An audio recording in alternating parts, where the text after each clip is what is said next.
वक्ता पूर्व उप मुख्यमंत्री राज्यसभा सांसद आदरणीय डॉक्टर दिनेश शर्मा जी। भारत माता की ऐसा बोलो जो इमरजेंसी लगाने वालों के कान तक पहुंचे, और दोनों हाथ उठाकर बोलो। जो हाथ नहीं उठाए समझ लेना आपातकाल का समर्थक है, जो आपातकाल का विरोधी है हाथ उठाकर बोलो।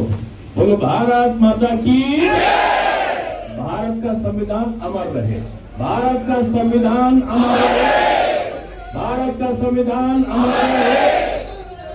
ये लोग तो स्वाभिमान दिवस मनाते हैं, श्रम दिवस मनाते हैं, लेकिन भारतीय जनता पार्टी वाले तो हत्या दिवस मना रहे हैं।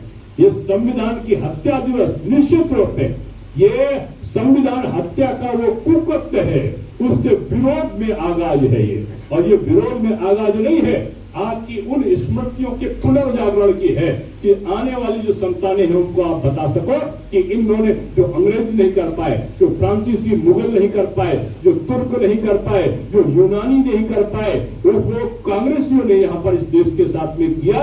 यहाँ के सारे संवैधानिक अधिकारों को अपने कब्जे में किया, यहीं के लोगों के साथ में अत्याचार किया। लोहे ने कहा अरे सोना, ये बात सही है कि हम दोनों को हथौड़ी से हमारी पिटाई हो रही, ठोका जा रहा है, लेकिन ये भी सही है कि तू सोना है, तुझको पीटने वाला लोहा है, तेरा अपना नहीं है, लेकिन मैं लोहा हूं और मुझको पीटने वाला भी मेरा लोहा है, इसलिए मुझे दर्द हो रहा है।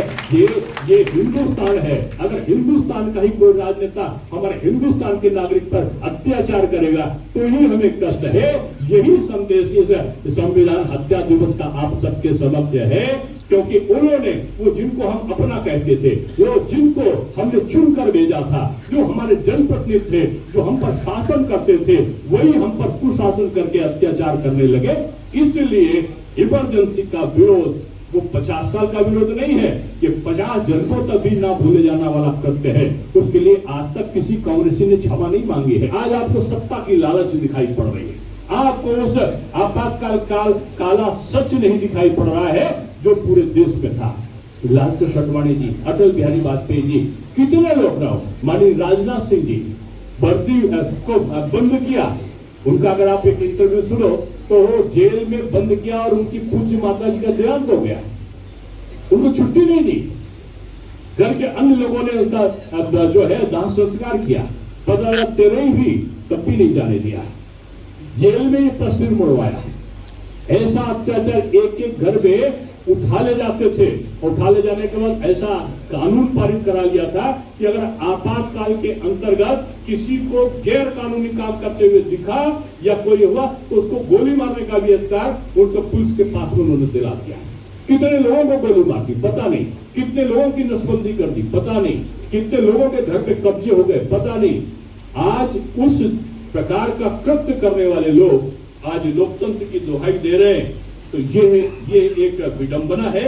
और मैं समझता हूं कि ये जो 1 लाख से ऊपर लोगों को इन्होंने गिरफ्तार किया था, 23 लाख से ऊपर लोगों की इन्होंने नसबंदी करा था, भारत की जर्जर अर्थव्यवस्था को समाप्त कर दिया था, उस समय का भारत और आज का भारत, आज ये बदला हुआ भारत है।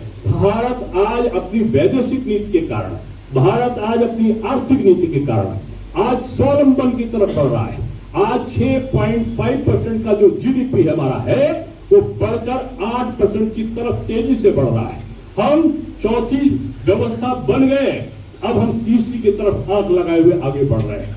ये भारत अब स्वाभिमानी भारत